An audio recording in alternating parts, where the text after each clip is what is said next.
negative emotions is one of my favorite topics. Yeah. I've been wanting to have this conversation for quite a while, so I'm excited about what you started with today. So, life experience is our best teacher, yes? Words don't teach. Odd we offer so many, but if our words resonate with something you've lived, then it clicks for you. Absolutely. So I've been working professionally for the last 6 years as a coach, as a breakthrough specialist, assisting people to find higher levels of alignment, to help them become vibrational matches to what they want. I've worked with people in over 25 countries. I've done seminars in Europe and Canada.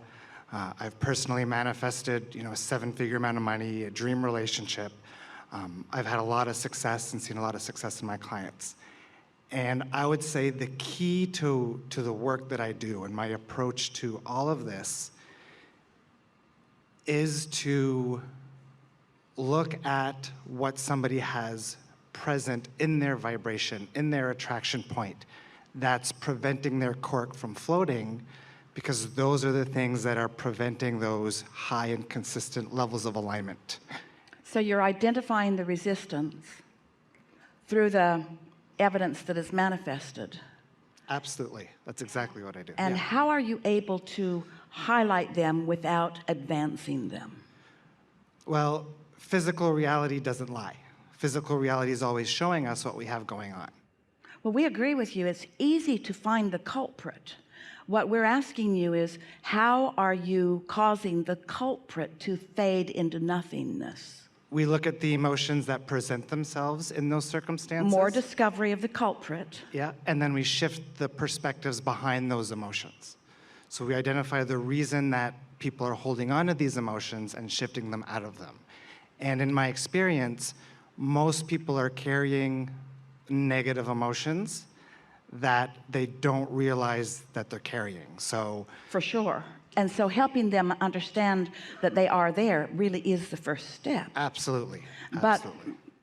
as a teacher talking to a teacher, and a vibrational expert talking to a vibrational expert, because you've been at this long enough that you've got this going on, what we want to flesh out together, because like you, we have found many processes that can temporarily, in moments of focus, soften the resistance.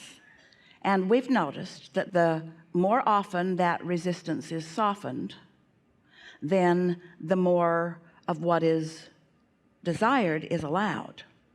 But have you noticed this in your advanced classes on all of this? Have you noticed that as you help a friend or a student identify a pocket of resistance and you help them soothe it through the effective processes that you have found, we've done that too, that in freeing up their vibration, more that's in their vortex calls in a stronger way.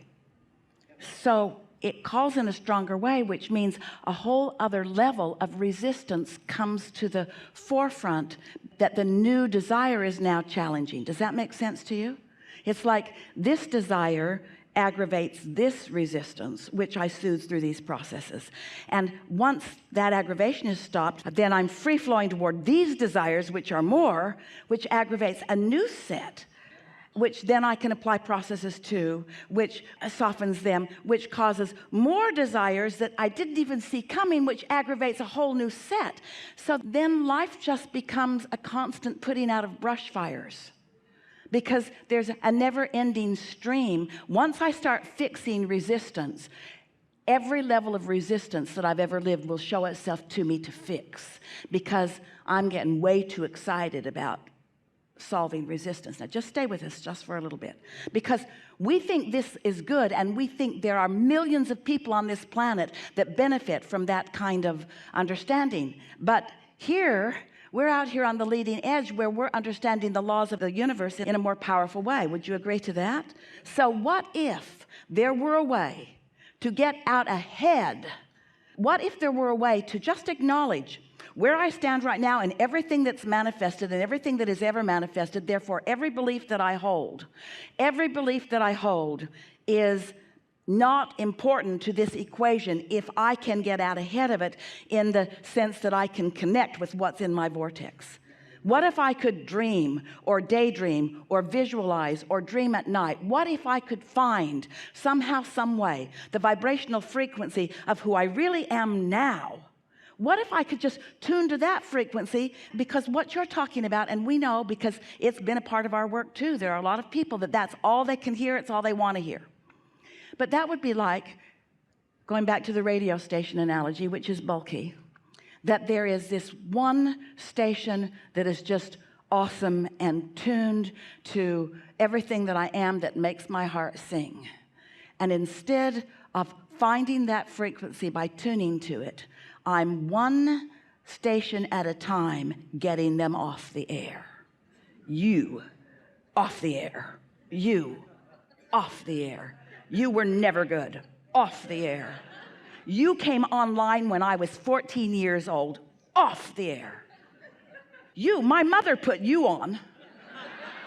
My mother is the reason that you're there. Off the air. So, it is so time consuming to off the air, when really all you got to do is meditate a little, taste the sweet nectar of aligning to who you really are, and in so much less time you find the vibrational frequency of who you really are, and everything that you once thought was an issue that you needed to get rid of is transformed into a blessing that has put you where you are.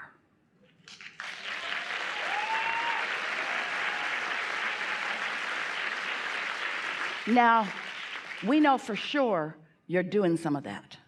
We know for sure that is some of the shifting that is taking place. But when you decide to make it your emphasis, because you can show people how to have better life experiences here and there and here and there and here and there, or you can show them how to be who they really are. It's nice to feel a little better. It's ever so much nicer to really know who you are. So we're talking about getting out ahead of it. That's going to be a theme of what we talk about maybe forevermore with our human dear hearts.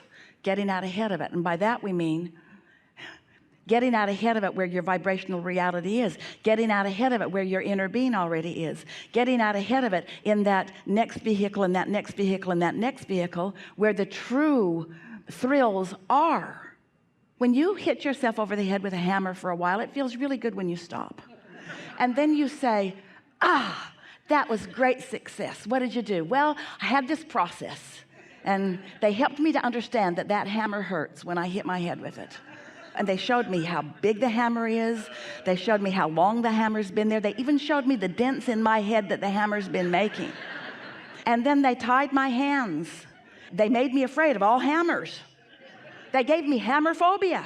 I swear to God, I'll never pick up another hammer as long as I live.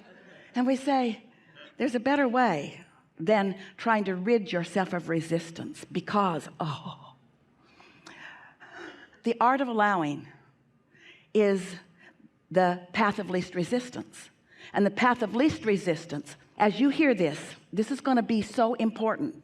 The path of least resistance is the path of most energy flowing. The path of least resistance is the path that your inner being has already flowed along and defined and holding wide open for you. The path of least resistance is the path that your inner being is calling you toward. The path of least resistance. The path of least resistance isn't saying the path of no resistance. It's not saying you got to get rid of all of that stuff, because every time you try to get rid of that stuff, it just squirts out in another way and another way and another way and another way. But the path of least resistance puts it in the true framework. The path of least resistance says to you, negative stuff is okay, it's good too. The path of least resistance says contrast matters to this creative environment in which we are all a part. The path of least resistance gives permission to the resistance to be part of the mix, you see, and gives you the clarity to navigate in the chaos that is possible into the clarity that is what you really own, who you really are. That's our favorite conversation ever.